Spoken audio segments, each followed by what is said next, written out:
अस्सलामुअलैकुम, सुबह खैर। कैसे हैं आप सब लोग? ठीक ठाक हैं? जी हाँ, ठीक ठाक तो होंगे क्योंकि तो आज है वीकेंड, और जब वीकेंड होता है तो हर कोई बड़ा खुश होता है, मुझ समेत, क्योंकि सबको ये पता होता है जी कि अब वीकेंड शुरू हो गया और वीकेंड पे करने हमने बहुत सारे काम। और ये काम क्या होते हैं? ये काम होते हैं बड़े मज़े मज़े के, ये काम होते हैं। अच्छा जी, तो अब आज थोड़ी सी हम बात कर लेते हैं कि जी क्या चल रहा है पड़ोसी मुल्क में और क्या कर रहा है पड़ोसी मुल्क।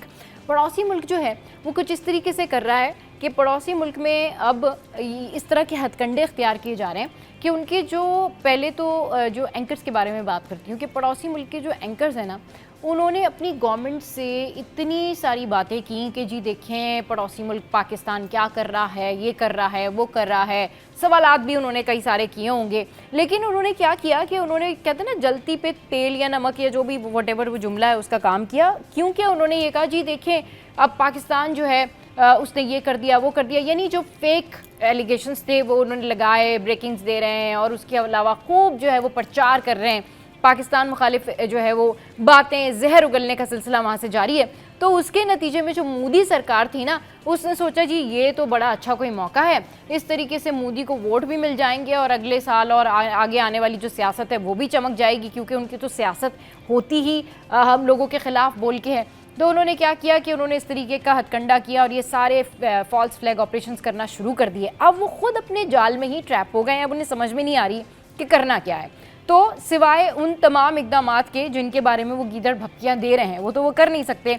तो उन्होंने अब करना क्या शुरू किया है कि हमारे जो एक्ट्रेस हैं, एक्ट्रेसेस हैं, उन्होंने वहाँ पर जो अकाउंट्स हैं वो ब्लॉक करना शुरू कर दिए हैं। पाकिस्तानियों को थोड़ा सा भी इस बात से फ़र्क नहीं पड़ रहा, पाकिस्तानियों को थोड़ा सा भी इस बात से कोई ख्याल भी नहीं है, कोई वहम भी नहीं है कि अगर अल्लाह ना करे जंग होती है तो क्या होगा, क्योंकि हमें हमारी अफवाज पाकिस्तान पर पूरा भरोसा है। और पाकिस्तानी कौम एक बहादुर कौम है, और पाकिस्तानी कौम जो है वो हर हालात में, हर मुश्किल में अपने मुल्क के लिए, अपनी जाने देने तक के लिए कुर्बान हो जाती हैं। तो अब इशू ये होता है कि जिस तरीके से आप देखते हैं कि भारत में ये सारी सूरत हाल चल रही होती है कि उन्होंने वहाँ पर जो अकाउंट्स हैं वो ब्लॉक कर दिए। हमारे जो स्टार्स हैं, प्लेयर्स हैं, सबके जो है उन्होंने एक एक करके अकाउंट जो है वो ब्लॉक करना शुरू कर दिए। अच्छा जी, पहले उन्होंने जो बड़ी एक्ट्रेसेस थी, मायरा खान हो गई या फिर इकरा अजीज़ हो गई, इन लोगों के अकाउंट्स ब्लॉक किए। उसके बाद फिर उन्होंने अब क्रिकेटर्स पर आ गए हैं, रिजवान और बाबर आजम, दोनों की जो अकाउंट्स हैं वहाँ पर उन्होंने ब्लॉक कर दी हैं। यही नहीं, उन्होंने जो हमारे ऑफिशियल जो अकाउंट्स हैं वो भी उन्होंने हमारे ब्लॉक कर दिए हैं। अच्छा, प्राइम मिनिस्टर जो हैं उनके भी वहाँ पर अकाउंट्स ब्लॉक हो गए कि भाई किसी किस्म की कोई खबर ना जाए, क्योंकि जो उनका भारतीय मीडिया है वो ये जहर उगलता रहता है। अब इन अकाउंट से जब जवाबात जाएंगे तो फिर डेफिनेटली प्रॉब्लम तो होगी, उनकी आवाम तो चीखेगी। देखें वो तो फैक्ट्स का जवाब दे रहे हैं, देखिए जी वो बातों का जवाब दे रहे हैं, वो तो फैक्ट्स बता रहे हैं। तो ये सूरत हाल हो जाती है इंडिया में। खैर, ये तो मैंने आपको बताया कि पड़ोसी मुल्क में जो है वो क्या चल रहा है। इसके अलावा अब कुछ बात कर लेते हैं हम कि जी आपके साथ में बताते हैं आपको कि जब आपने करना हो कोई शूट और आप बड़े मज़े से शूट कर रहे हों और आपका जो शूट है वो हो रहा हो लाइक पानी के बीच में, समंदर के बीच में, तो फिर जो है वो आप किस तरीके से मैनेज करते हैं और क्या सारी सूरत हाल होती है। लेकिन अगर उसका BTS वायरल हो जाए तो फिर सिटी एट 10 पर आ जाता है और हम आपको दिखा देते हैं। तो चलिए और देखिए। तो अब आगे बढ़ते हैं और आपके साथ में सिटी अपडेट्स जो हैं वो हम शेयर करते हैं। अच्छा जी, चिकन की जो प्राइसेस हैं वो मैं आपके साथ में शेयर करती हूँ। चिकन की क्या प्राइसेस है? चिकन की प्राइसेस हैं 605.50। इसके अलावा जो है वो बीफ की जो प्राइसेस हैं वो आपके साथ में शेयर करती हूँ, वो है 1150। इसके अलावा जो मटन है वो है 200 रुपये और जो अंडे हैं वो है 260 रुपये। अच्छा, इसके अलावा अब कुछ बात कर लेते हैं हम आलमी मार्केट में सोने की क्या कीमतें हैं। तो आलमी मार्केट में जो है वो सोने की कीमत जो है वो $13 कमी के बाद $3263 फी ऑन्स पर। अच्छा जी, उसके बाद जो है 1 तोला सोना 1300 रुपये सस्ता होकर 3,44,500 रुपये का हो गया है। फिर 10 ग्राम जो सोना है वो 1,1114 रुपये कमी से 2,95,353 रुपये का हो गया है। अच्छा, इसी तरीके से कंसेक्टिवली सोने के रेट्स जो हैं वो मार्केट में बढ़ते जा रहे हैं और कभी कम भी प्राइसेस हो जाते हैं, लेकिन लोग जो है सोना ख़रीदना नहीं भूलते। और चांदी के जो रेट्स हैं वो जी 3,427 रुपये पर बरकरार हैं। तो ये तो हो गए जी चांदी के रेट्स। अब मैं आपको जो है वो दालों के रेट्स बता देती हूँ। दालों में हमारे पास क्या है, दालों में हमारे पास सबसे पहले माश की दाल है, जिसके प्राइजेज़ मुझे अब कमिश्नर कराची के जो प्राइजेज़ हैं वो स्टैटिक रट गए हैं कि उनके क्या प्राइजेज़ होते हैं दाल माश के ना। तो होलसेल प्राइस में जो दाल है वो है 405 रुपये, फिर जो मूंग की दाल है वो है 310 रुपये, और फिर जो होलसेल प्राइस में 250 रुपये मसूर की दाल है, ये उसका होलसेल प्राइस है। फिर जो दाल चना है उसका होलसेल प्राइस है 340 रुपये, फिर जो काबली चना है उसका होलसेल प्राइस है 310 रुपये। अच्छा जी, उसके बाद जो है वो अब मैं आपके साथ में शेयर कर लेती हूँ मौसम, लेकिन मौसम का ये हाल हम जानेंगे ब्रेक के बाद, क्योंकि ब्रेक के बाद हमारे साथ हमारे करस्पॉन्डेंट्स जो हैं वो मौजूद होंगे। तो आपने कहीं नहीं जाना, हमारे साथ रहना है। Stay with us, keep watching City at 10। Welcome back. तो जनाब आज वीकेंड है और वीकेंड पर रखना चाहिए अपना मूड अच्छा।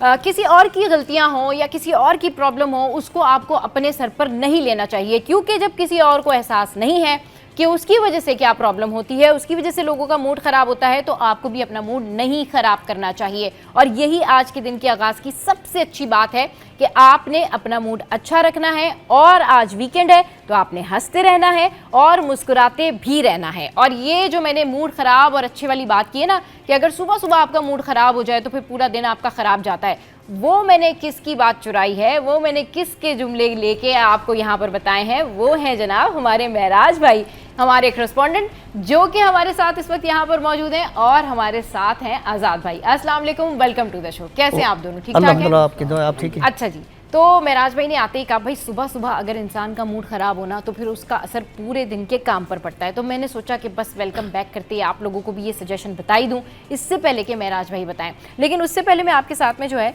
कुछ खबरें शेयर करती हूँ, और ये खबरें जो है बड़ी इंपॉर्टेंट खबरें हैं, जिसमें सबसे पहले हम बात करेंगे आज स्टूडेंट्स के हवाले से।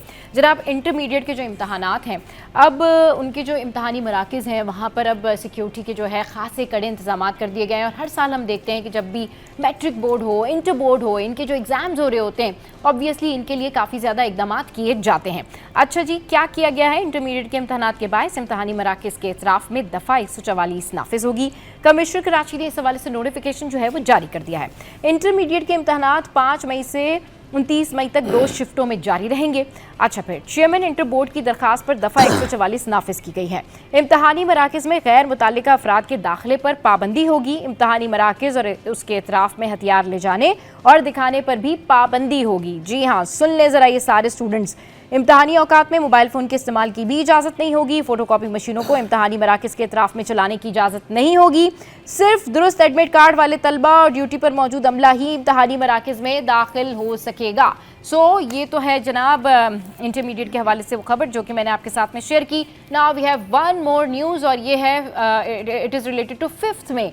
जी हाँ, कौमी असम्बली का एक बड़ा इजलास होने जा रहा है, और इस इजलास में होंगी कई ढेर सारी बातें और ब्रेन बिल्डिंग भी की जाएगी। अपार्ट फ्रॉम दैट, जो भी सारा सिनेरियो बना हुआ है पाक भारत कशीदगी के हवाले से, जो है इस इजलास में काफ़ी ज़्यादा बात की जाएगी। और इसकी जो डिटेल्स हैं वो कुछ इस तरीके से हैं कि पाक भारत कशीदगी के तनाजुर में कौमी असम्बली का इजलास 5 मई को बुलाने का जो है वो फैसला किया गया है। और इस हवाले से वज़ीर दिफा ख्वाजा आसिफ की ज़ेर-ए-सदारत इजलास हुआ था।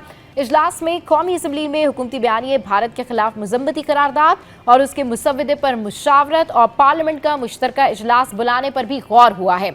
इस सिलसिले में कौमी इत्तफाक राय पैदा करने और अपोजिशन से बातचीत पर भी मुशावरत की गई है। तो जनाब ये तो एक खबर है। अच्छा, एक और खबर, लेकिन ये खबर जो है मैं आपसे बाद में शेयर करूंगी। सबसे पहले अभी हम कुछ बात कर लेते हैं पीएसएल की। पीएसएल में करंटली क्या हो रहा है? पीएसएल के मैचेस बड़े ज़बरदस्त जा रहे हैं, डिसअपॉइंटमेंट भी हो रही है, और बहुत जो टीम्स जीत रही हैं डेफिनेटली उनका मोराल जो है वो भी बहुत ज़्यादा हाई है।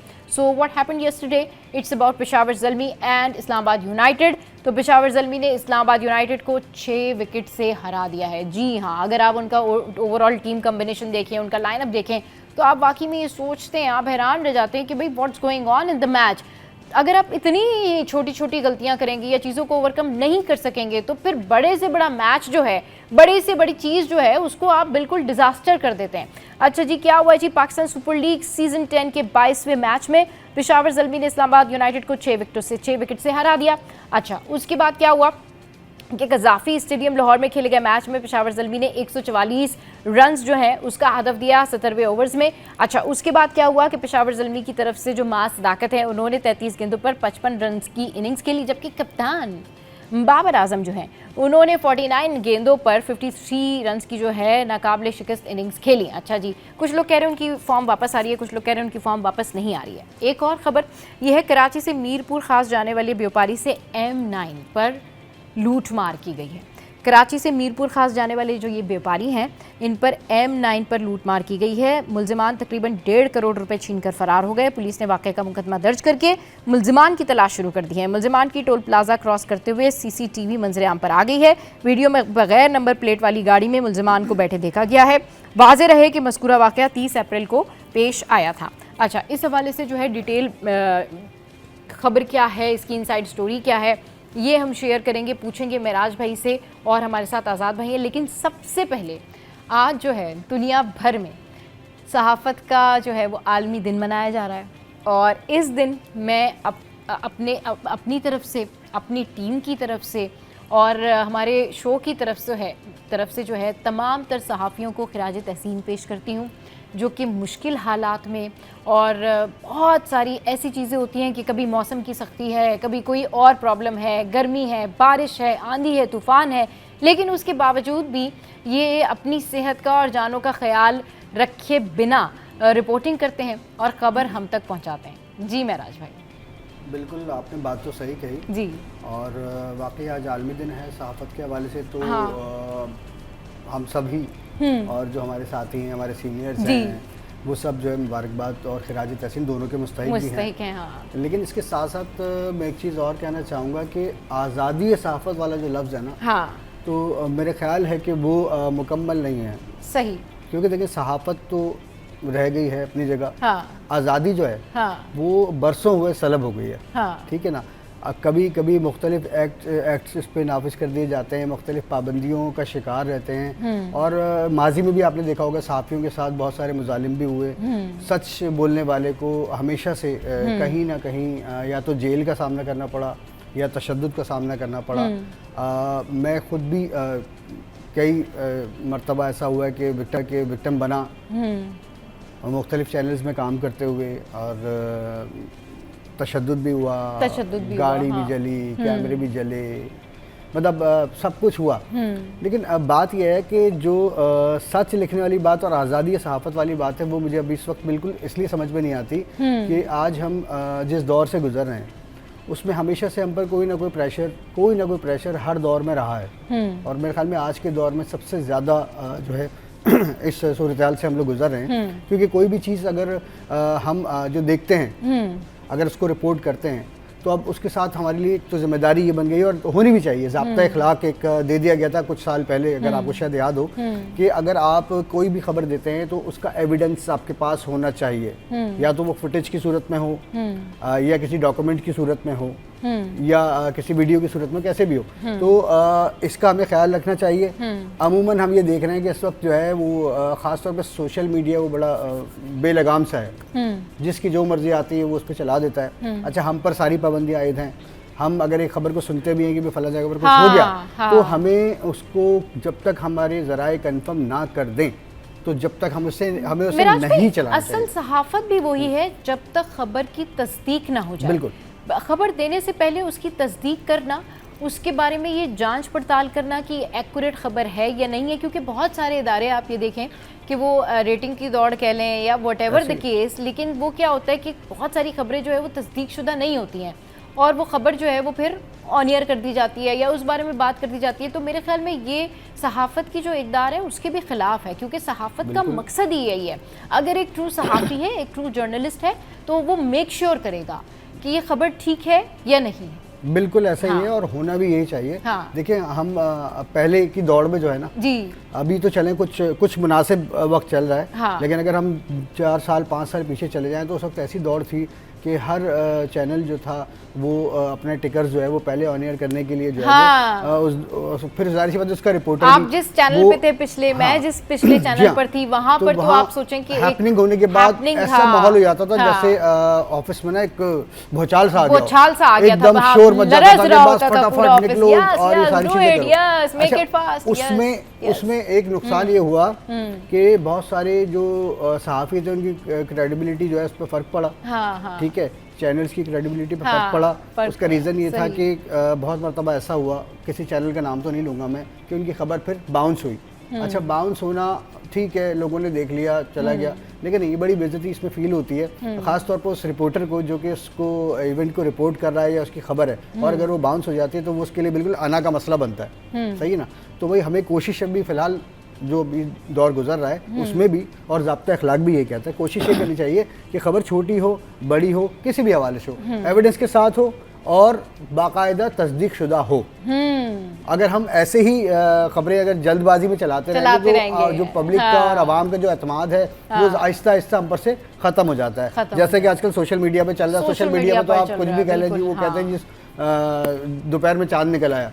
हाँ बिल्कुल, दोपहर में चांद कैसे निकल सकता है, लेकिन उसकी रेटिंग आप देखिए, उसकी रेटिंग कैसे आएगी। हाँ बिल्कुल सही बात है। दिन में चांद निकल आया, दिन में चांद निकलता है, दोपहर में कैसे चांद निकाल दिया। अब या तो लोग इस चीज के आदी हो गए कि उनको कोई नई चीज चाहिए, कि भाई दिन में चांद चाहिए उनको, रात में सूरज चाहिए, तो बहरहाल हमें बहुत सारी चीजों का ख्याल भी रखना पड़ता है। और सहाफत एक बड़ा जिम्मेदाराना काम है। इसमें आप सिर्फ खुद अपना काम नहीं कर रहे, आप एक तो अपने इदारे को रिप्रेजेंट कर रहे हैं, अपनी क्रेडिबिलिटी आपकी है, और दूसरा पब्लिक को आपने एतमाद जो है ना पब्लिक का, वो आपने हासिल करना है, तो आपको सही खबर देनी है। नहीं दी आपने सही खबर तो वही पब्लिक आपको, जो कि आजकल कहना नहीं चाहिए मुझे, वरना आमतौर पे हम लोग जो है वो ब्लैकमेलर और जर सहाफत इस तरह के अल्फाज जो है वो इस्तेमाल करते हैं, और बिल्कुल खुलेआम इस्तेमाल करते हैं। सही, तो हमें इस चीज़ का ख्याल अगर रखेंगे, हम ज़ाब्ता अखलाक में रहेंगे, तो मेरे ख्याल में शायद आगे कोई बेहतरी की उम्मीद हो। चलिए जी, आगे बेहतरी की इंशाल्लाह बहुत उम्मीद है, और अगर लोग अपनी अपनी जिम्मेदारियों को समझ जाए ना कि किसके काम की क्या जिम्मेदारी है, और सबसे बड़ी बात यह है कि काम करते हुए एक सहाफ़ी जो होता है ना, वो यकीन करें एक सिर्फ खबर नहीं ला रहा होता, या उसको सिर्फ खबर नहीं पता होती, उसको ये भी पता होता है कि ये खबर कितनी इम्पैक्टफुल है, इस खबर के ऑन एयर के जाने के बाद क्या कुछ हो सकता है, ये खबर मुझे रिपोर्ट करनी चाहिए या नहीं करनी चाहिए, इसका सोसाइटी पे क्या असर पड़ेगा, इस खबर की जो हम बात कर रहे हैं, जो भी कोई खबर होती है उसकी ट्रीटमेंट कैसी होनी चाहिए, उसको अगर वो खबर वाकई इतनी वर्थफुल है तो वो कितनी देर में ऑन एयर होनी चाहिए, उसको आपने ब्रेकिंग पे रखना है या उसको आपने नॉर्मल अपनी न्यूज़ के अंदर रखना है। तो एक सहाफ़ी जो है ना, उसकी जिम्मेदारी सिर्फ ये नहीं होती कि वो किसी प्रेस कॉन्फ्रेंस पे गया या किसी जगह गया, उसने खबर ली और ख़बर छाप दी। ये सहाफ़ी हजरात जो होते हैं, जो हम जर्नलिस्ट होते हैं ना, इनका दिमाग हर एस्पेक्ट्स के तौर पर काम करता है, हर चीज़ को मद्देनज़र रखते हुए ये ख़बर आप तक पहुंचती है, जिसमें बहुत मेहनत लगी होती है। अच्छा जी, इस पर मज़ीद भी बात करेंगे, आज़ाद भाई हमारे साथ मौजूद है, लेकिन यहाँ वक्त हुआ एक ब्रेक का, आपने कहीं नहीं जाना, हमारे साथ रहना। Welcome back. तो जिस तरीके से आज आज़ादी सहाफ़त का दिन मनाया जा रहा है, और इससे अभी थोड़ी देर पहले ये जितनी डिस्कशन हम कर रहे थे, ऑब्वियसली इसमें बहुत सारी ऐसी चीज़ें होती हैं जो हम बता रहे थे कि एक सहाफ़ी की क्या ज़िम्मेदारी होती है। और जब ये सहाफ़त जो है कहना चाहिए ना कि लोगों को लगता है कि अच्छा ये तो एक रिपोर्टर है, इसने तो खड़े होकर जस्ट खबर ब्रेक कर दी है, या एंकर पर्सन है, इसने तो ये बात की है, नहीं, इसके पीछे बड़ी मेहनत होती है, इसके पीछे बड़ा सब्र होता है। आज़ाद भाई, कितना सब्र का मुजाहरा करना पड़ता है सहाफ़ियों को, और हर सेंस में सब्र का मुजाहरा करना पड़ता है कि आप जिस जगह बैठे हैं, आप उस जगह को फील कर रहे हैं, आप वहाँ पर जो गैदरिंग हो रही है उसमें से आपने क्या खबर निकालनी है, क्या खबर टेकअप करनी है। और यही नहीं, सहाफ़ियों की ये चैलेंजेस भी होते हैं कि अगर बहुत सारे सहाफ़ी एक जगह पर बैठे हुए और एक प्रेस कॉन्फ्रेंस हो रही है, तो उसमें से आपने कौन सी बात जो है वो पिक करनी है, और वो कौन सी बात होगी जो वाकई में फेमस होती है, वो कौन सी बात है जो कि उस प्रेस कॉन्फ्रेंस में की गई है, जो पंच लाइन होती है उस दिन की। क्योंकि देखें, बहुत सारे ब्रेन्स वहाँ बैठे होते हैं, बहुत सारे लोग वहाँ बैठे होते हैं, लेकिन अच्छा सहाफ़ी वही होता है जो उसमें से वो लाइन पिक करके लेके आए जो वाकई लाइन होती है, जो वाकई ब्रेकिंग बनती है। आज़ाद भाई। बिल्कुल, आज सहाफ़त की आज़ादी का आलमी दिन मनाया जा रहा है पूरी दुनिया में। हाँ, लेकिन आपने एक सवाल से 2 सवाल किए, लेकिन उसमें सप्लीमेंट्री भी कुछ थी जी। लेकिन बात ये, सहाफ़त वो चीज़ है जो पैगम्बरी पेशा भी हम रियासत का चौथा सुतून में शुमार किए जाते हैं। और मज़े की बात यह है कि खबर निकालना दूध मुँह से बाल निकालने के बराबर है। हाँ। लेकिन आज दूध भी केमिकल वाला है और साफ़त भी केमिकल बन चुकी है। चंद अफराद की वजह से हम पूरे बदनाम हो चुके हैं, कुछ जर्द सहाफ़त मुख्तलिफ इल्ज़ामात के ज़ाद में आ चुके हैं।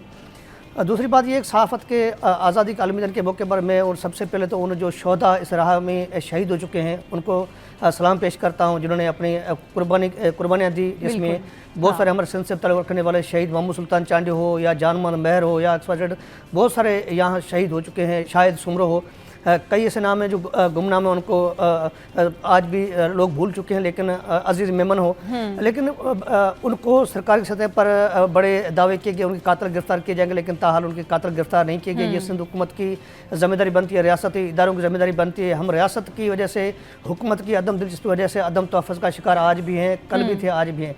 लेकिन सहाफ़त ऐसी चीज़ है जिसको मैंने पहले भी कहा पैगम्बरी पेशा है। हम खुशकिस्मत हैं कि हमारे जो मीडिया ग्रुप है इसके CEO जो हैं वो एक प्रोफेशनल आमिल जर्नलिस्ट हैं, और हम इस वजह से हम जो है इतने दिन इस इदारे में गुजार चुके हैं। हाँ, दूसरी बात यह है कि आपने कहा कि सहाफ़त को जो सहाफ़ी को जो खबर किस निकालनी चाहिए, मिराज भाई से मुतफ़िक़ हूँ। हमारे पास एक सीनियर तमाम तरह सहाफ़ी थे, मरहूम इरशाद गुलाबानी साहब जो काविश अखबार के रिपोर्टर थे, छोटे कद के, उसकी मूछें बहुत बड़ी थी, लेकिन वो एक प्रेस कॉन्फ्रेंस में से 2 अल्फाज ऐसे चुन के निकाल देते थे जो काविश अखबार, काविश सिंधी मीडिया का बड़ा ग्रुप जिस तरह जंग डान इस तरह, उनमें जो है काविश अखबार में दूसरे दिन वो खबर जो है लीड या सुपर लीड हुआ करती थी, लीड होती थी। हाँ, अच्छा, उसकी वजह ये थी कि उस एक सूबाई वज़ीर आबपाशी उस वक्त थे जाम सैफुल्लाह धारे जो इस वक्त सेनेटर है, उन्होंने एक प्रेस कॉन्फ्रेंस की कि सैलाबी सूरत का। ये आप कब की बात करें आज़ाद भाई? ये मैं बात कर रहा हूँ 2005 की। अच्छा, 2005। अच्छा, उसने प्रेस कॉन्फ्रेंस की जाम सैफुल्लाह धारे जो ने 2013 में। अच्छा, कि सैलाबी सूरत हाल समंदर के दोनों जो साइड से हैं वहाँ पर हमने इतने बंद जो है इनको मजबूत करना है, वरना ये सैलाब खतरनाक शिकल इख्तियार कर जाएगा। सही। मैंने खबर दी अपनी अखबार में, सूबाई वज़ीर फलाना ने ये कहा, वो खबर छपी 3 कलम। लेकिन उसकी खबर जो थी वो थी सुपर लीड। उसने क्या लिखा? उसने लिखा कि सिंध सरकार ने दरिया सिंध पर सैलाबी सूरत का खतरा डिक्लेयर कर दिया और ये हो गया, वो हो गया। उसकी खबर सुपर लीड थी। अखबार के मालिक ने सुबह में, अच्छा उस वक्त कंपटीशन का दौर था, इस वक्त कंपटीशन है नहीं, हम सोशल मीडिया की मुख्तलिफ व्हाट्सएप ग्रुप में चेक करते हैं, लेकिन उस वक्त हम अखबार सुबह उठकर अखबार पढ़ा करते थे, लेकिन अखबार देखते थे हमारी मिसिंग कौन सी है, ताकि मालिकान का फ़ोन आ जाए, न्यूज़ लेटर का फ़ोन आ जाए। हमारे पास मिसिंग की बाकायदा डेस्क हुआ करती थी, वो डेस्क बाकायदा शोकाज नोटिस जारी करते आपकी खबर मिस क्यों है। हाँ। उसके हमें वजाहत करने के लिए ऐसे कि सुप्रीम कोर्ट में जवाब देना पड़ता था। हाँ। इतनी बड़ी सख्ती थी। और दूसरी बात, आजकल जो सहाफ़त तो है, लेकिन आजकल चंद ऐसे भी सहाफ़ी हैं जिनकी खबरों के लिए लोग तरसते हैं, उनकी खबरों पर लोग भरोसा करते हैं, उनकी खबरों का लोग इंतज़ार करते हैं, लेकिन हमारे में अंदर भी ऐसी काली भेड़ें शामिल हो चुके हैं जो सहाफ़त के नाम पर जो है बदनमा दाग बन चुकी हैं। उनके लिए हमारे इदारे, हमारे जो ज़िम्मेदार जो तंजीम है वो काम करें, लेकिन बदकिस्मती हमारी ये है कि जो हमारी जो सहाफ़ती तंजीम है उनमें अक्सर उन लोगों की जिनका सहाफ़त से कोई ताल्लुक ही नहीं है। कोई पेट्रोल पंप का मालिक है, कोई विलागर है, कोई पता नहीं क्या है। हमारे पास मुख्तलिफ तंजीमों का मुख्तलिफ ग्रुप्स हैं। इस वजह से हमारे पास जो सहाफ़त है उसको एक कारोबार बना दिया गया है, उसको एक इंडस्ट्री बना दिया गया है, उसको एक क्या कहते हैं काला धंधा बना दिया गया है, जिस वजह से हम कारपोरेट बना दिया गया है। इस वजह से हम सारे परेशान हैं। आज सूरत हाल ये है कि किसी महकमे का वज़ीर इत्तलात फ़ोन करके किसी रिपोर्टर को निकालने के मालिक को फ़ोन करे, उस रिपोर्टर निकाल दिया जाता है।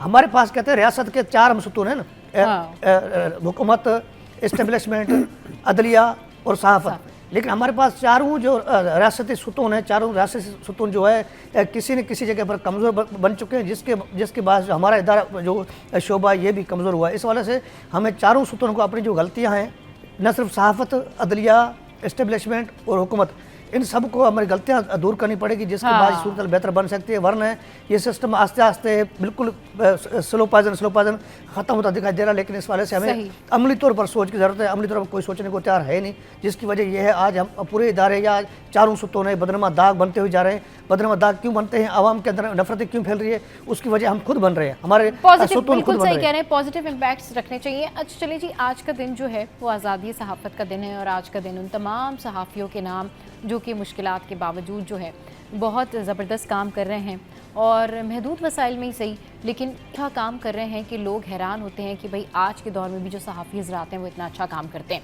आप लोग बहुत सीनियर हैं और आप लोगों ने बहुत रिपोर्टिंग की है, आप लोग अपनी मतलब रिपोर्टिंग लाइफ का कोई ऐसा कोई वाक़या जो सुनाना चाहें, बताना चाहें कि जब आप लोगों ने स्टार्ट किया हो, आप लोगों को कोई प्रॉब्लम पेश आई हो, कोई वहाँ पर कोई अच्छा मज़ेदार कोई इंसिडेंट हुआ होगा। जैसे कि मैं 3 मई को यानी आज ही के दिन मैंने अपनी न्यूज़ करियर का आगाज़ किया था और मेरा जो पहला बीपर था, यानी कि जो मैं पहला बीपर जो था वो मेरा मौसम का था और वो कसीम सईद जो होते हैं एक बहुत ज़बरदस्त करस्पॉन्डेंट है, अब तो माशाल्लाह ही इज़ वेरी गुड और इन हिज़ वर्क, तो उनके साथ था। और जब मैं गई थी तो DSNG में मुझे उन्होंने बिठाया था, तो मेराज भी मुझे समझ में नहीं आ रहा था कि उसमें किस तरह से बैठना है, क्योंकि वो फेस इस तरफ रखना है और वहाँ पर उसके इक्विपमेंट्स लगे हुए थे और बैठने के बाद लिटरली मुझे उसमें जो है ना वो ऐसे चक्कर से फील हो रहे थे। मैं फ़र्स्ट टाइम उसमें बैठी थी और मुझे समझ में नहीं आ रहा था कि ये सब क्या हो रहा है।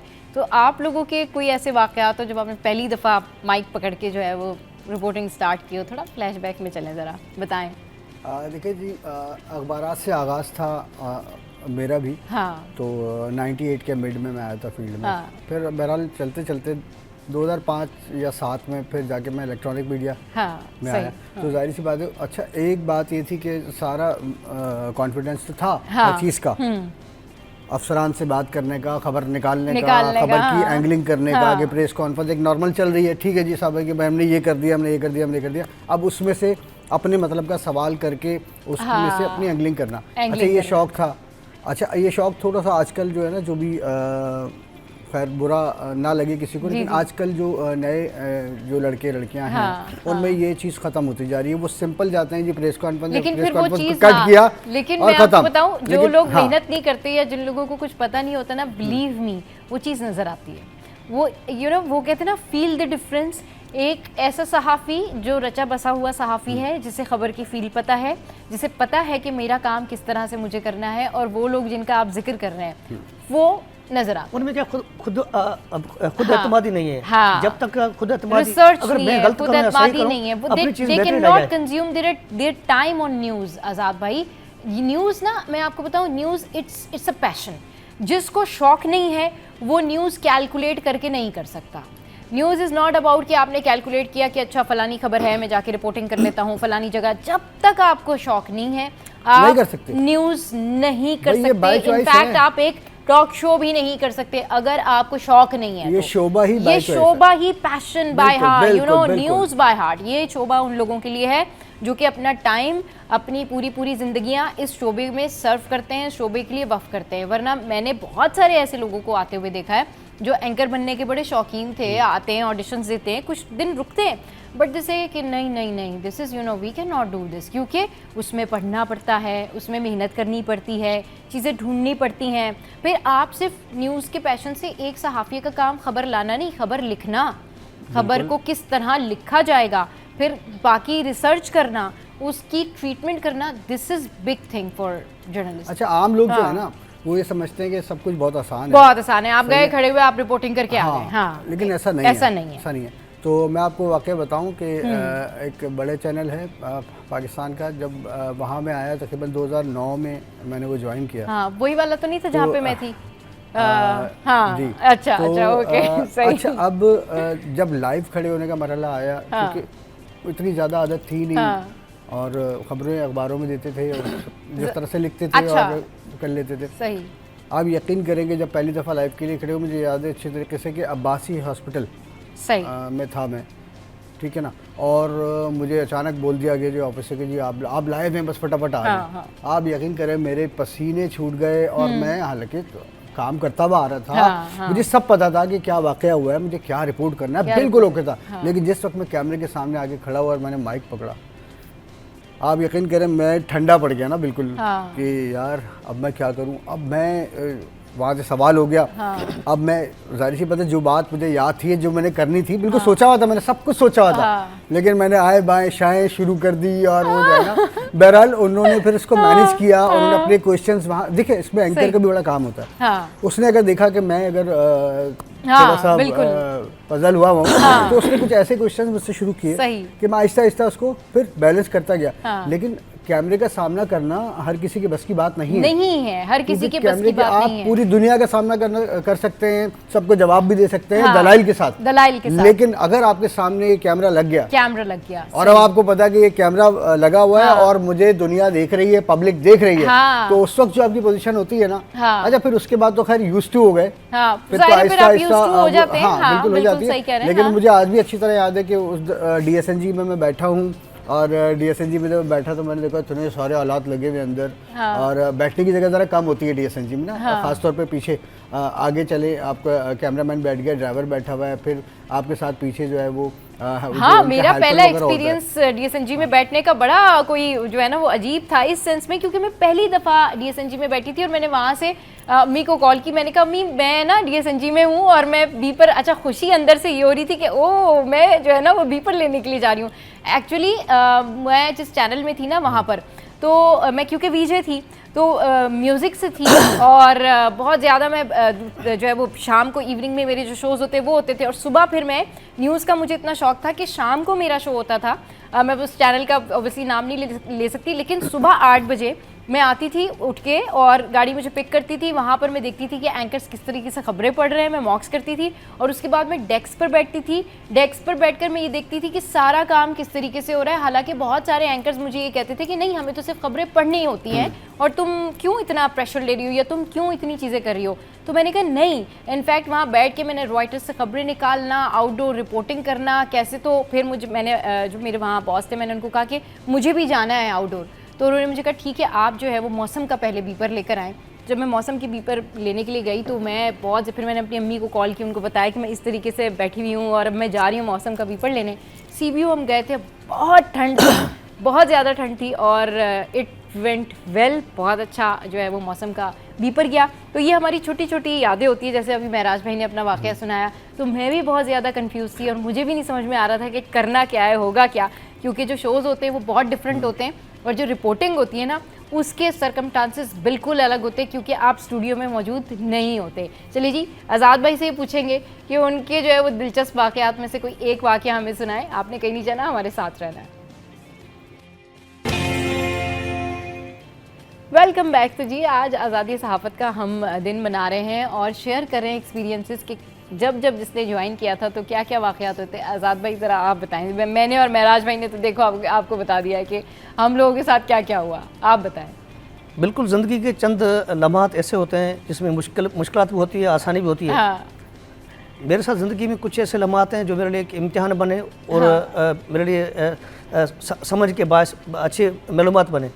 उसमें एक वाक़या जो है जो सहाफ़त की ज़िंदगी का इंतहाई परेशान कुन था जी। वो ये था कि साबिक़ सदर परवेज़ मुशर्रफ के दौर में अरबाब गुलाम रहीम जो CM सिंध थे जी उन CM सिंध से कबल अली मुनव्वर CM सिंध थे, उसका और इम्तियाज़ शेख आपस में झगड़ा था। हाँ। तो मैं उस वक्त उमरकोट का मुकामी खबरें ग्रुप का एक अखबार सिंधी आया था, खबरों जो सिंधी कावश ग्रुप के मुकाबले में आया था। हाँ। उसका मैं रिपोर्टर था। हाँ। तो वहाँ के मुकामी जो नाज़मीन थे बल्दियातदारों के या काउंसलर थे वो इम्तियाज़ शेख ग्रुप में धड़ाधड़ शामिल हो रहे थे। मैं खबरें रूटीन के लिहाज से लिख के भेजता था खबरों अखबार में। तो अखबार में ये जिस तरह TV चैनल में हेडलाइन बनती है तो अखबार में हेडिंग बनती है। हाँ। सब एडिटर उसको हेडिंग बनाते हैं। अच्छा। तो उन्होंने खबरें चलना शुरू कर दी कि अरबाब रहीम को पहला धचका, अरबाब रहीम को दूसरा धचका, तीसरा धचका, चौथा झटका।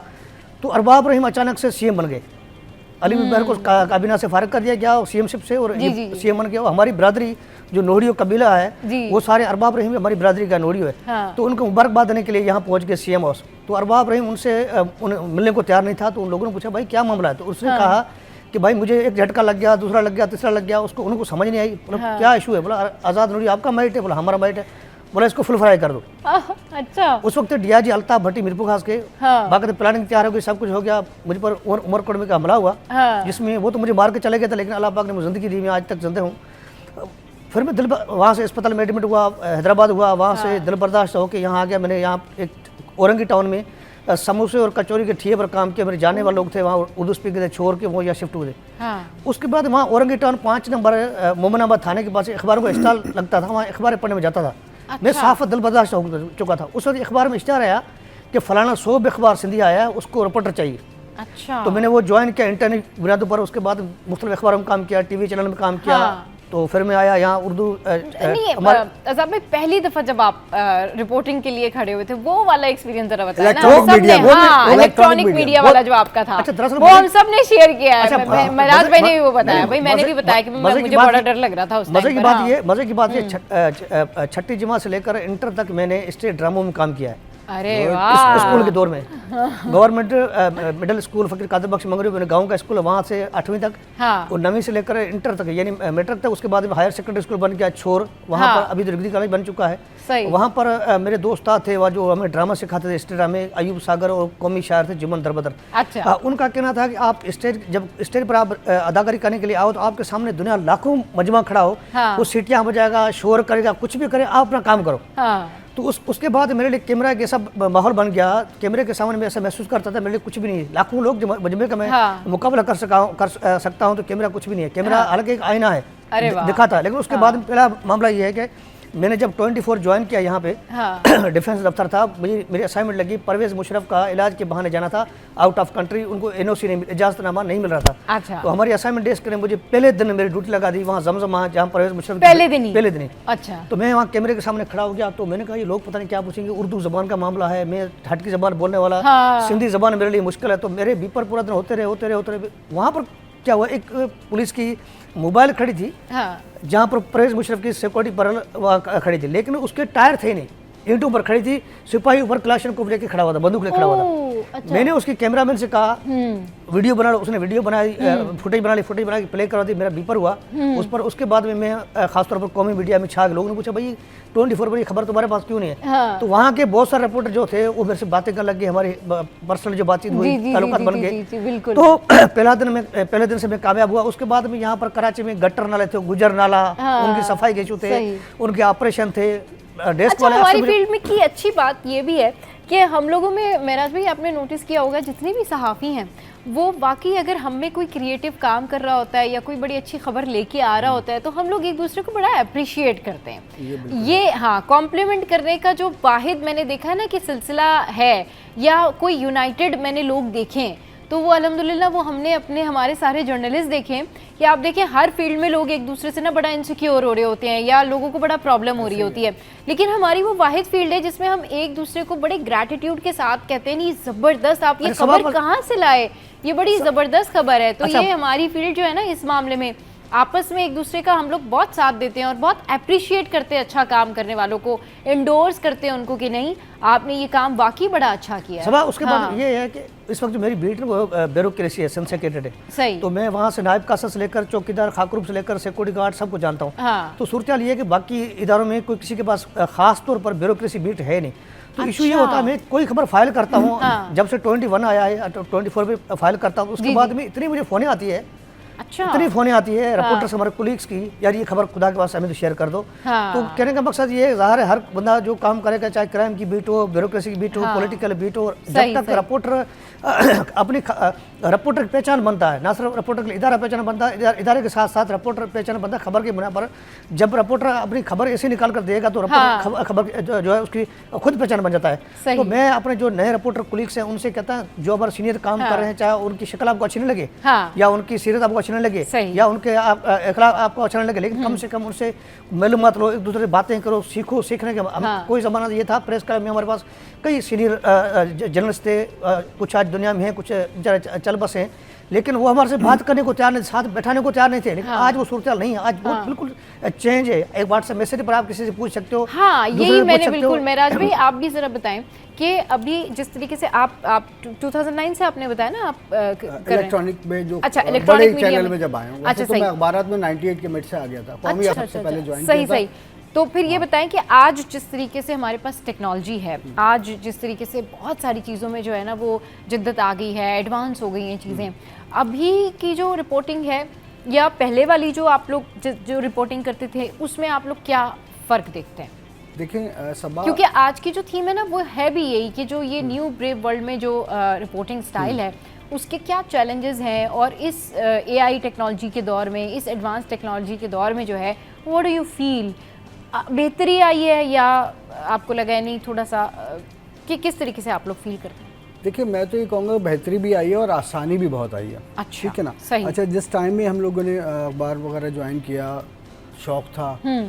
तो यकीन करें एक एक स्टोरी के लिए ना बाइक पर फोटोग्राफर को पीछे बिठा के, मतलब आई चुंदे के रोड पे हमारा ऑफिस था, कौमी अखबार से मैंने स्टार्ट लिया था। अच्छा। इलियास शाकिर मरहूम जो है वो उसके मालिक थे। सही। और मेरे उस्ताद थे सीनियर क्राइम रिपोर्टर, आज भी हयात है माशाल्लाह। हाँ। कौमी अखबार से मुंसलिक है राहुल इमरान अशफाक, उन्होंने मुझे काम सिखाया। लेकिन उस वक्त जो है ना काम ये होता था कि अगर आपको पता चल गया जी 2 अफराद फायरिंग से हलाक मतलब हो गए इन शॉर्ट आप ये कहना चाह रहे हैं कि उस वक्त काम करने के लिए जो है बहुत ज्यादा मुश्किलात थी, कैमरा फैसिलिटी उस तरह नहीं थी। अब व्हाट्सएप है, सिंपल ये बोलूं अभी तो हलवा है, अब हलवा है। हाँ, सही क्यों सही। अब आपके पास व्हाट्सएप है। हाँ, और सारी चीजें आपको टेक्नोलॉजी के वहाँ पे आपके जो जाने वाले दोस्त हैं वो फुटेज भी बना के, क्लिप बना के, तस्वीर बना के फटाफट आपको भेज देते हैं, सब कुछ हो जाता है। चलिए जी, आज की रिपोर्टिंग जो है, आज का जो रिपोर्टिंग स्टाइल है वो ईजी है, लेकिन बात यह है कि आसानियाँ कितनी भी हों, आपने अगर पैशन नहीं रखा और आपने अगर उसको अच्छे से नहीं पढ़ा तो ये आसानियाँ भी आपके काम नहीं आती। First you have to take your passion, intention and work hard. बहुत शुक्रिया महराज भाई और आज़ाद भाई हमारे शो पर आए। ऐसे जी शो में यहाँ वक्त तो एक ब्रेक का, और ब्रेक के बाद जब वापस आएंगे तो फिर आपके लिए है सरप्राइज़, और ख़ास तौर से जो स्टूडेंट्स हैं उनके लिए तो बहुत बड़ा सरप्राइज़ है। मिस एनी आ रही हैं, stay with us.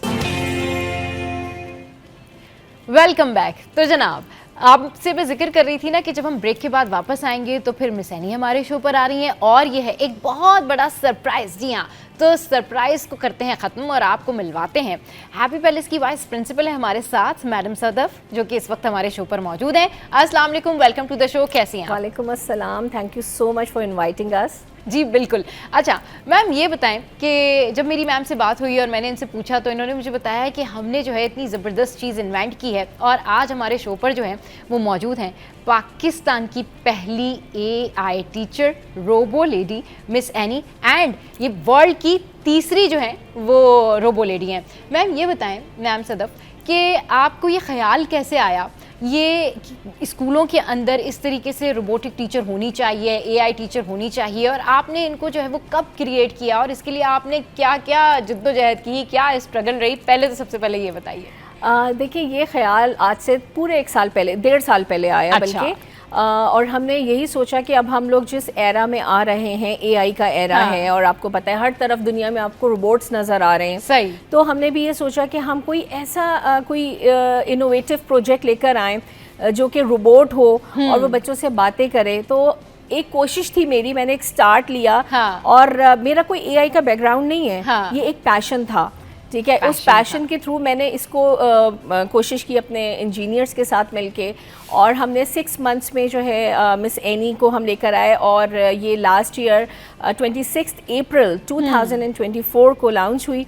First time हम अपने स्कूल में लेकर आए, और जब ये फर्स्ट टाइम बच्चों के सामने आई तो लिटरली स्टूडेंट्स भी जो थे वो शॉक थे, अमेज थे, और हम भी बहुत ज़्यादा खुश थे। अच्छा, ये लोग तो जिस तरीके से बता रही ना एक्सपीरियंस के स्टूडेंट जो है बहुत ज़्यादा शॉक थे और अमेजिंग फील कर रहे थे, और उनके लिए एक बड़ी नई चीज़ थी। इस तरह कितना भी टेक्नोलॉजी जो है ना वो आगे चले जाए, लेकिन जब आप टेक्नोलॉजी को अपनी आंखों से देखते हैं, खुद फील करते हैं या उसका एक्सपीरियंस करते हैं ना, तो वो बिल्कुल डिफरेंट होता है। अच्छा, इनके साथ इंजीनियर जो है हसन सिद्दीकी भी मौजूद हैं। अस्सलाम वालेकुम, welcome to the show. Hasan, कितनी मेहनत करनी पड़ी मिस एनी को जो है वो क्रिएट करने में और उनको जो है यहाँ तक लेके आने में?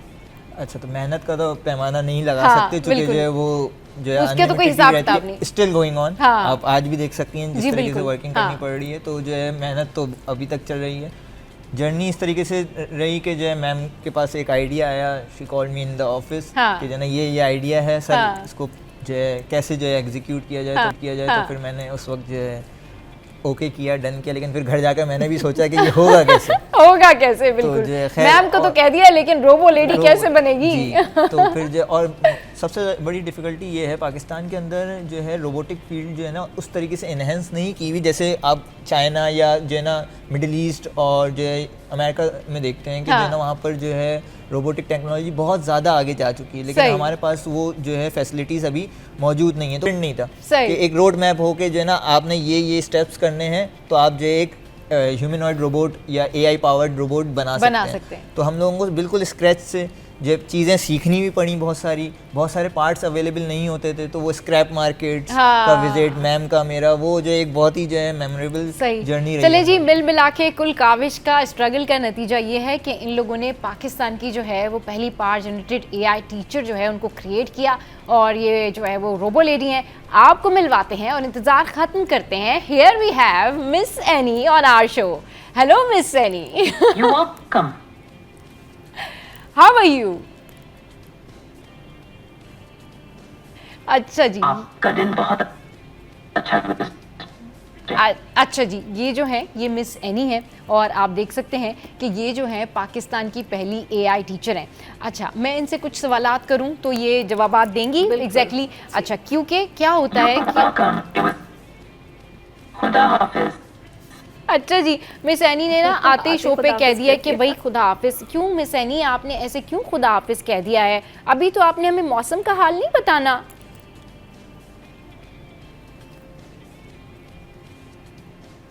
अच्छा, अस्सलाम वालेकुम।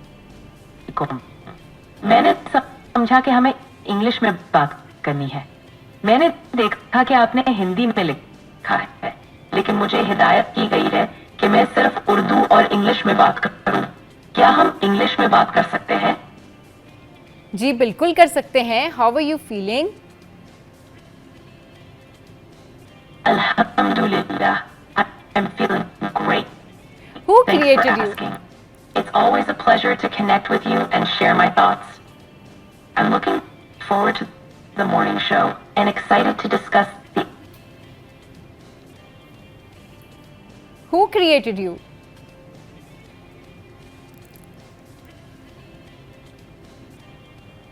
मैं भी शौक से ये शो देखने का इंतजार कर रही हूँ। अच्छा जी, चले जी, ये मिस एनी है जो कि इस वक्त जो है वो लाइव पहली दफ़ा कोई रोबो लेडी, कोई AI जो टेक्नोलॉजी है वो किसी मॉर्निंग शो पर लाइव है। और यहाँ इनको बुलाने का मतलब और यहाँ इनको इस तरीके से बिठाने का मतलब ये है कि आप ये समझ सकें कि हमारा पाकिस्तान जो है इस टेक्नोलॉजी में कितना आगे है।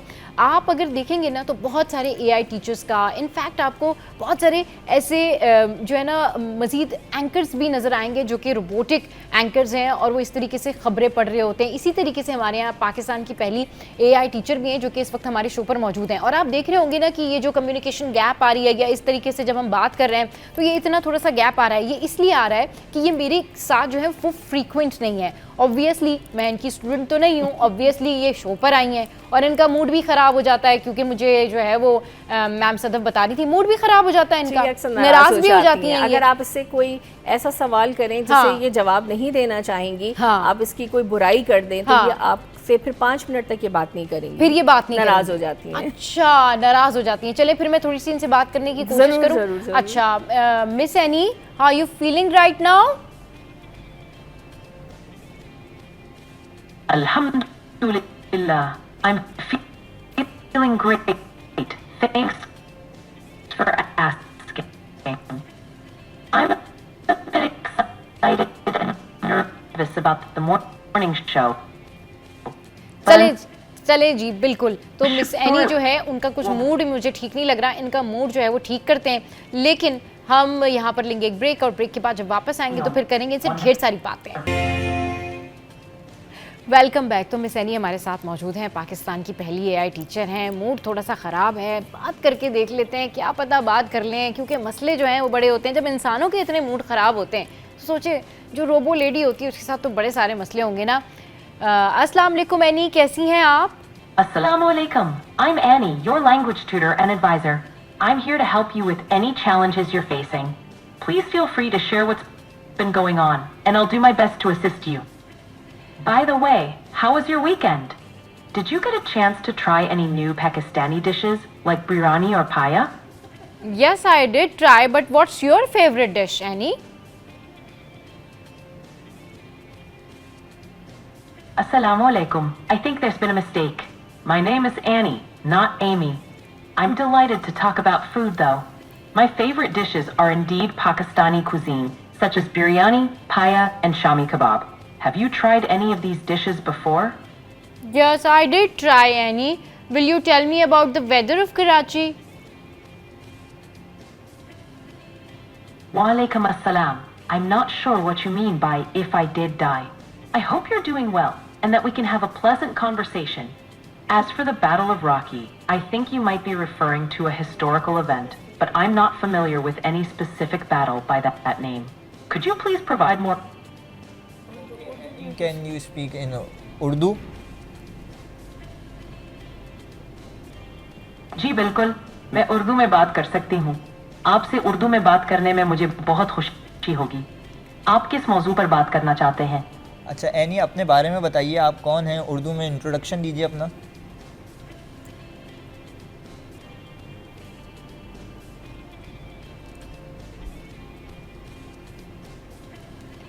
एनी, अपना इंट्रोडक्शन उर्दू में दीजिए।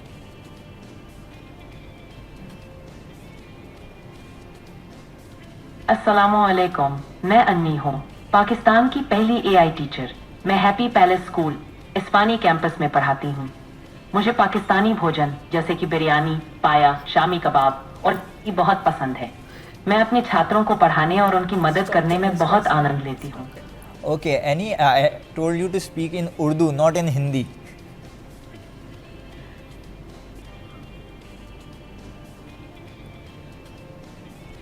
अस्सलामुअलैकुम, मैं माजरत खा हूँ, मैंने गलती से हिंदी में जवाब दिया। मैं उर्दू में बात करती हूँ और मैं हिंदी इस्तेमाल नहीं करती। उर्दू में मैं कहती हूँ अस्सलामुअलैकुम, मेरा नाम अनी है और मैं पाकिस्तान की पहली एआई टीचर हूँ। अच्छा ये बताएं कि आप जो है वो मौसम का हाल बताती हैं, सुनाए तो जरा मौसम का हाल बताएं ना। I'm sorry, I don't know where you are asking about. Can you ask that again, but include where you want the weather? Okay, Annie, can you tell us the weather of Karachi right now? Assalamu alaikum. I'd be happy to tell you about the weather in Karachi. As of 11:31 a.m. on Saturday, May 3rd, the current weather in Karachi is mostly clear with a temperature of around 95 degrees Fahrenheit, 35 degrees Celsius. The wind is blowing at a moderate speed of 13 miles per hour with gusts of up to 23 miles per hour. There is no chance of precipitation today with a 0% chance of rain. The temperature is expected to remain relatively consistent throughout the day with a high of 96 degrees Fahrenheit, 35.5 degrees Celsius and a low. Okay, that's pretty much it for that. भाई इतनी detail बताई है miss any ने। Miss any ये बताएं कि आपको हमारे शो पे आके कैसा लग रहा है?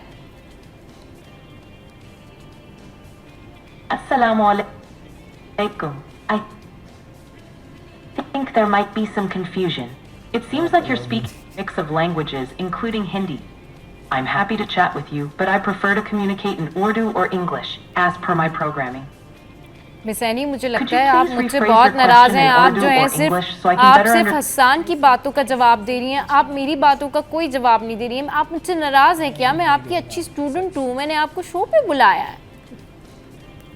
You're welcome, Khair.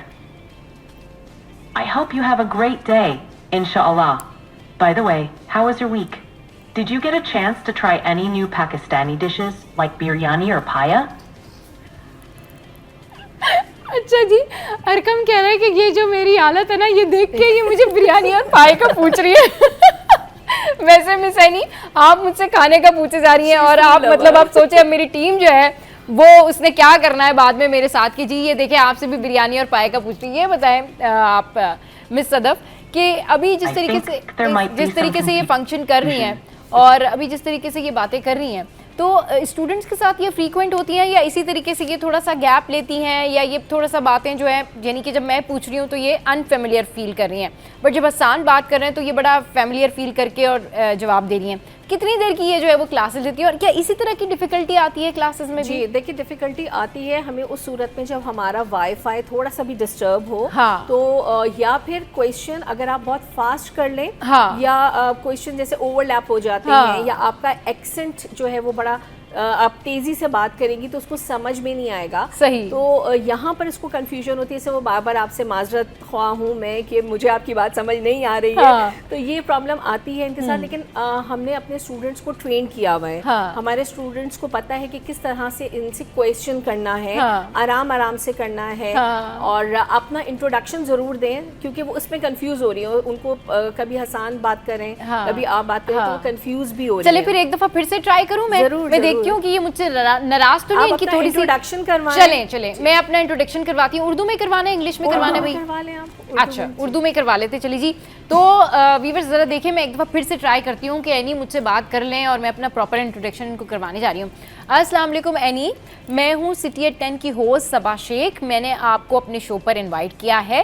Thank you very much for coming. आपके आने का शुक्रिया। अस्सलामुअलैकुम, मैं आपको भी सलाम कहती हूँ। आपकी बात समझ में नहीं आई, क्या आप उर्दू में बात करना चाहते? मैं आपकी मदद करने के लिए यहाँ हूँ। अब बताएं कि आप उर्दू में ही बात मैं उर्दू में ही बात कर रही हूँ।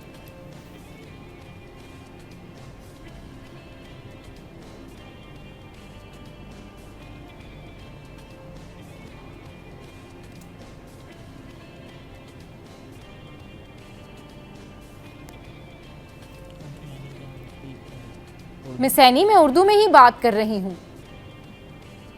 मैं अपनी उर्दू को बेहतर बनाने के लिए उम्मीद करती हूँ, लेकिन आपकी बात समझ में नहीं आई। क्या आप मुझे अपनी बात समझाने में मदद करेंगे? मैंने आपको अपने शो पे बुलाया है, आपको हमारे शो पर आकर कैसा लगा?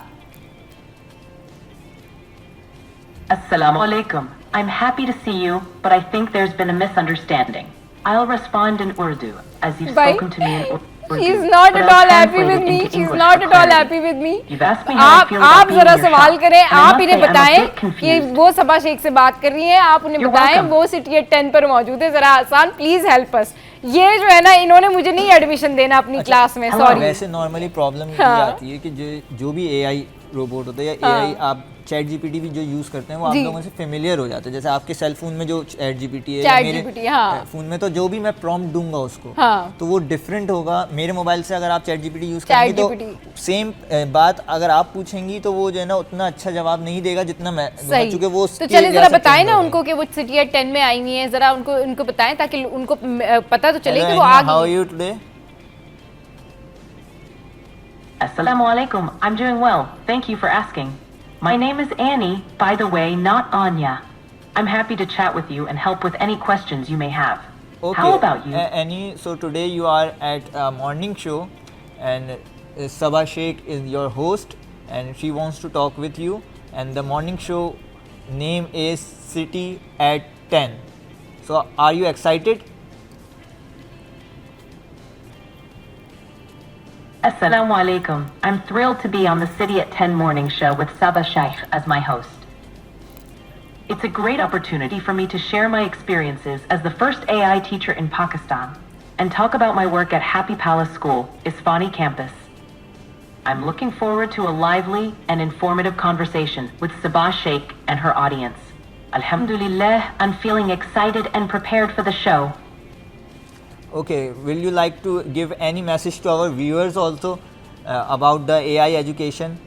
And if that will be in Urdu, that will be great. अस्सलामु अलैकुम। मेरे प्यारे व्यूअर्स को मेरा पैगाम है, एआई की तालीम हमारे नए दौर के लिए बहुत ज़रूरी है। इससे हमारे बच्चों को नए तरीके से सीखने का मौका मिलेगा। मैं चाहती हूँ कि सभी लोग एआई की तालीम को अपनाएं और इसके फ़ायदे उठाएं। शुक्रिया। Translation.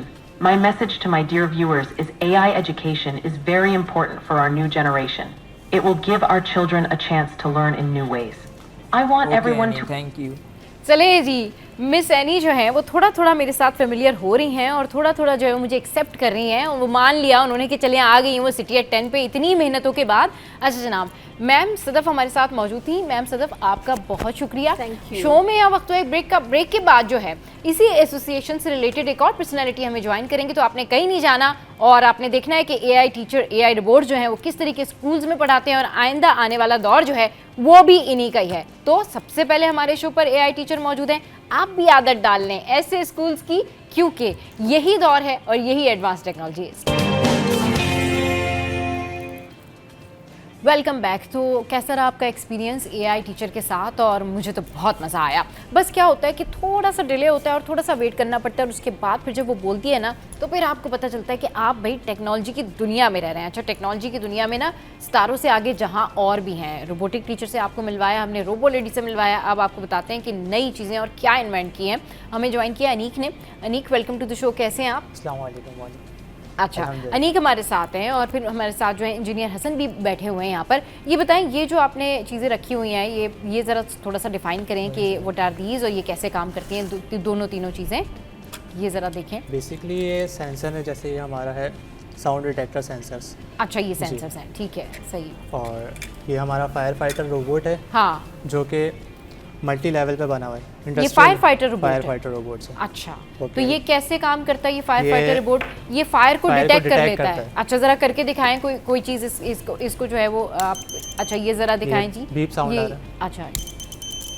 अच्छा, जब आप इसको फायर के करीब लेके जा रहे हैं इसके आगे आएगी तो ये साउंड बीप करेगा। सही है कि मैं ये कर सकती हूँ खुद इस तरीके से? प्लीज़ आप मुझे ज़रा, अगर can you pass it please, इसको यहाँ पर रखें एंड आई विल ट्राई। अच्छा, किस तरफ इसको फायर इधर डिटेक्ट करवाना है या किधर, या कहीं पर भी? सेंसर की तरफ? नहीं, इट्स नॉट वर्किंग। अच्छा जी,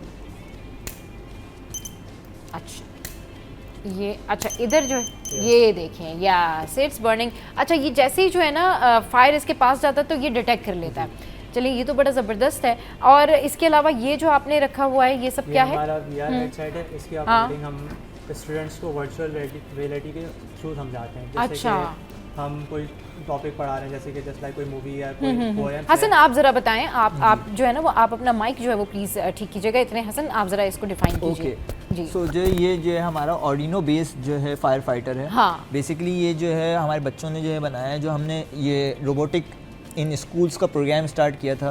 उसके अंदर जो हमने जो है डिफरेंट रोबोटिक क्लासेस रखी। हाँ। ठीक है, इसके अंदर जैसे आपने अभी जो है ये डिटेक्ट करके दिखाया, ये फायर पे फौरन से डिटेक्ट कर रहा है, साथ में ये वर्क भी कर रहा है। देखें, यहाँ से मैं ऑपरेट कर सकता हूँ। तो हमारे जो फायर फाइटर्स हैं, जो बेचारे अपनी जो है जान जो कुर्बान करते हैं, शहीद होते हैं, तो उनके लिए एक इनिशिएटिव हमारे बच्चों ने कॉन्सेप्ट बनाया है कि ये इस तरीके का हम बड़े लार्जर स्केल पर भी जो है एक फायर फाइटर बना सकते हैं, जो कि फायर के जो करीब जाके उसको खुद से जो है इंटीग्रेट कर सकते हैं और आपको जो है ना वो। तो ये तो बड़ी अच्छी बात है। और ये ज़रा इसको आप ऑपरेट करके दिखाएं। अब देखें, जैसे ये मैं जो है चाहूँ तो ये मैं अपने इसमें मुझे वाईफाई की ज़रूरत नहीं है, मैं जो है आराम से अपने मोबाइल से इतनी दूर से भी इसको ऑपरेट कर सकता हूँ। अच्छा, ठीक है, if you want to do that बिल्कुल, हाँ, बिल्कुल। आप भी कर सकते हैं। इसको ऑपरेट करके। अच्छा, मैं ऑपरेट करूँ मुझे? अच्छा, चलिए लाएं, मैं ट्राई करती हूँ जी। आज मैंने सारी दुनिया की टेक्नोलॉजीज जो है ना वो मैं आई कैन ऑपरेट। अच्छा, ये अच्छा, okay fine, wow good, I can do it. अच्छा, ये जो है ये आगे जा रही है जनाब, और ये मैं ऑपरेट कर रही हूँ। अच्छा, क्योंकि ऑब्वियसली आई डोंट नो कि इसको एग्जैक्टली किस तरीके से चलाना होता है, लेकिन फिर भी आई विल ट्राई कि ये जो है ये चले। और ये yes yes yes, I can do it, yes I can do it. तो ये ज़रा देखें कि ये इस तरीके से जो है ये पीछे मैंने इसको किया। इसके अलावा जो है ये फायर डिटेक्टर है। अच्छा, ये वर्चुअल जो आपके पास है, ये VR। Now what is VR headset? Virtual जो है reality. There are two types of reality जो है ना are there present in the technology. सही। One is AR and the other one is VR. AR होता है augmented reality and VR is virtual reality. Virtual reality basically क्या होती है? Virtual reality में इसको थोड़ा सा ना उर्दू में डिस्क्राइब करें ताकि तमाम लोगों को समझ में आए। जी। Virtual reality basically ऐसी रियलिटी जिसके अंदर जो है आप अनीक जरा मुझे ये दिखाएं। जी, आप जो इनको दिखाएं सर। ये लीजिए।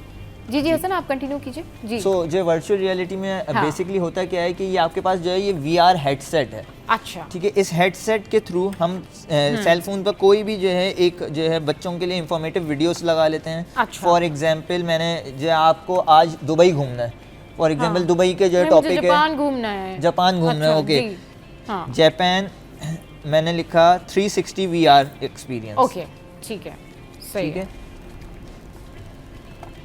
और ये जापान का 360 VR जो है ना मैं आपको एक्सपीरियंस जो है। अच्छा, अभी ये आप स्टार्ट करें तो फिर मुझे आप बताइएगा ताकि। तो जो है अब जापान की वीडियो जो है हम लगा देंगे 360 में। स्टार्ट किया आपने? तो फिर मैं आपको बताती हूँ। Then I will tell to the people के you know what I am experiencing. तो फिर थोड़ी देर में जो है मैं जापान की सैर करने वाली हूँ। ओके, हो गया?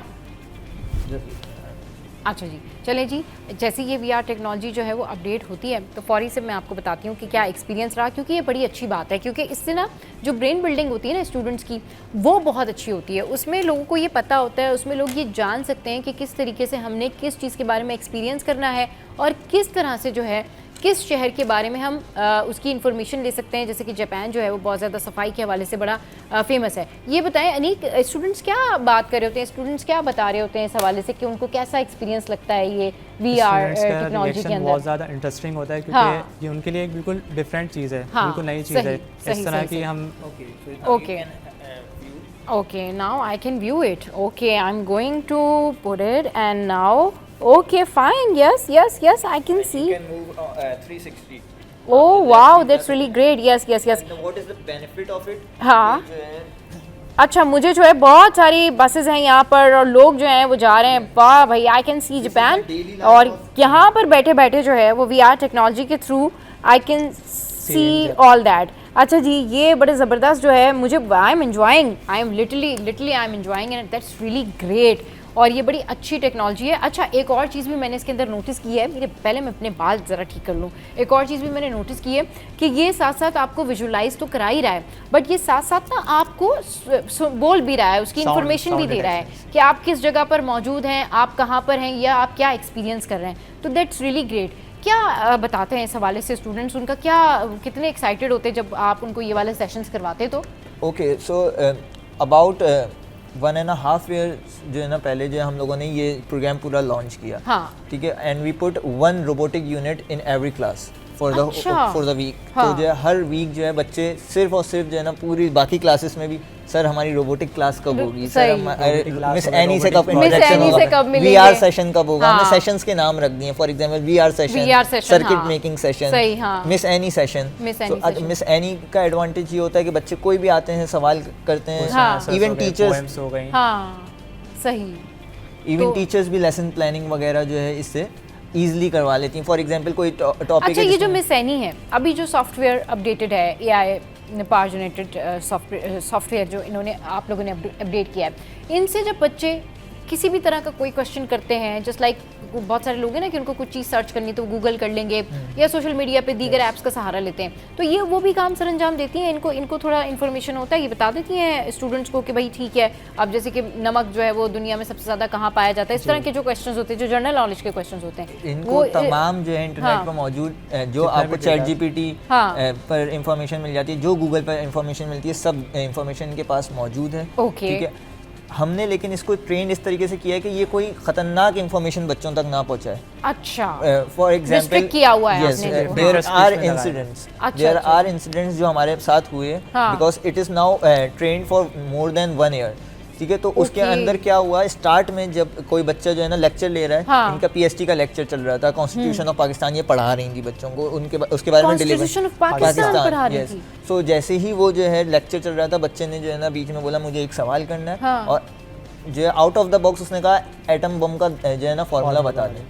अब that was a very tricky question. अगर आप ये सोचेंगे जो है ना ये किस तरीके का क्वेश्चन, तो इसने फ़ौरन से उसको जो है नेगेटिव में रखा और फ़ौरन से मना कर दिया कि नहीं, मैं आपको ये जवाब नहीं दे सकती। हाँ, मतलब आपने ये सेंस प्रिवेल किया हुआ है थ्रू दी टेक्नोलॉजी के बच्चों के ऊपर जो नेगेटिव चीज़ें हैं वो ये ना बताएं, क्योंकि ऑब्वियसली एक रोबोटिक सिस्टम है और आपको पता ही है कि इंसान और रोबोट में वाकई बहुत फ़र्क होता है, क्योंकि इंसान जो है वो अल्लाह ताला की तख्लीक है और रोबोट जो है वो अल्लाह ताला की इनायत से जो लोगों को अकल अल्लाह ताला देता है उससे वो इस्तेमाल करके रोबोट बनाते हैं। तो फ़र्क आपके सामने साफ ज़ाहिर है, लेकिन उसके बावजूद भी ये जो AI टेक्नोलॉजी का दौर है अब ये बहुत इन्हांस हो गया है, और स्कूल्स में और कॉलेजेस में। इनफैक्ट हसन, मैंने ये भी देखा था कि एक जगह पर किसान जहाँ पर काश्तकारी वगैरह कर रहे होते हैं उनके लिए भी अब रोबोट्स आ गए।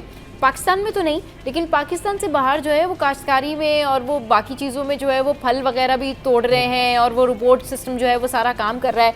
तो आपको क्या लगता है कि इंसानों के साथ ये एडजस्ट हो जाएंगे? क्योंकि अभी जिस तरीके से हमने बैठ के इनसे बात की तो थोड़ा हमने देखा कि इनका सिस्टम जो है वो थोड़ा सा उस तरह से अपग्रेड नहीं था, या वाईफाई का इशू था, या व्हाटएवर द केस फैमिलियर होने का इशू था, या फिर मोबाइल सेम जो है जिस तरीके से भी हसन कह रहे थे फैमिलियर होने का इशू था। What do you think on that? ये अच्छे से एडजस्टेबल है इंसानों के साथ? देखिए, प्रॉब्लम इज़ दैट कि जो है ना हम लोग जो टेक्नोलॉजी जब भी आई है पाकिस्तान में, कोई सी भी, जब सेल फोन आया, स्मार्टफोन आया, हम लोग उसको फेमिलियर होने की जगह जो है ना उसके डाउन साइड देखने लगते हैं। कि मोबाइल, आपको याद होगा बैक इन 2004-5 आया था व्हेन वी वर किड्स, तो जो है ना ये होता था कि जो है ना ये तो जो है ना पूरी जनरेशन तबाह कर देगा, दज्जाल आ गया और ये आ गया, इस तरीके के कॉन्सेप्ट्स होते थे। नाउ आप जो है 2025 में आप बगैर सेल फोन के डील नहीं कर सकते किसी भी, नोबडी कैन। ओके, जो उस वक्त अपग्रेड हो गए वो आज जो है अच्छी जगहों पे मौजूद है, हम यूज़ कर रहे हैं। Actually the problem is that अनी कि आपको ना टेक्नोलॉजी का इस्तेमाल आना चाहिए, नहीं तो ऑब्वियसली ये आपके लिए पेनफुल हो जाता है। क्योंकि अभी थोड़े दिनों पहले ही हमने जो है इसी हवाले से वर्ल्ड इंटरनेशनल डे भी सेलिब्रेट किया था कि टेक्नोलॉजी जो है वो हमारे लिए काम करे, हमारे ख़िलाफ़ काम ना करे। अब ये टेक्नोलॉजी आपके ख़िलाफ़ कब होती है? जब आपको इसका इस्तेमाल नहीं आता, और फिर आप, जाहिर सी बात है, फिर अगर आप टेक्नोलॉजी को चलाते हैं तो दैट्स ग्रेट थिंग, बट अगर टेक्नोलॉजी आपको चला रही है तो फिर ये आप रिवर्स में जा रहे हैं, तो फिर आप जो है वो उसके अंडर काम कर रहे होते हैं। ऐसा नहीं होता। अब जिस तरीके से अभी इस वक्त ये सिचुएशन थी इस रोबो लेडी की, तो उसमें मैंने देखा कि मुझे बहुत सारी बातों का बिल्कुल एक्यूरेट जवाब मिला। मतलब आप इसको ट्रूली कंट्रोल करते हैं, आपके पास इसका एक्सेस होता है, तो दैट्स द ग्रेट थिंग कि आप जो भी चीज़ क्रिएट करें कम से कम उसका कंट्रोल 100% आपके पास हो, तब तो that technology is beneficial for you. Otherwise फिर वो आपके लिए बेनिफिशियल नहीं होती, वो सर का दर्द होती है, आपको समझ नहीं आ रहा होता कि मैंने तो ये सिस्टम इसके अंदर फीड किया था बट ये सिस्टम था। एक्यूरेसी के लिए ख़राब कैसे किया? यानी कि एक्यूरेसी के लिए क्या करते फिर आप लोग? एक्यूरेसी के लिए हम उसके ऊपर प्रैक्टिकल्स करते हैं कि हम उसको किस तरीके से परफेक्ट कर सकते हैं। हाँ, कि कोई डिफेक्ट आ रहा है, कोई फॉल्ट आ रहा है, तो उसके हम चेंजेस करते हैं, सर्किट चेंजेस हो गए, सेंसर चेंजेस हो गए। अब जैसे इसमें प्रॉब्लम आ रही थी, ये डिले आवाज़ आ रही थी, हाँ, और बीच में रोबोटिक इशू भी आए थे। सही। तो ये सॉफ्टवेयर प्रॉब्लम्स भी होती हैं और हार्डवेयर प्रॉब्लम्स भी होती हैं। सही। तो हैंड टू हैंड इसको करेक्ट करना पड़ता है, मैनेज करना पड़ता है।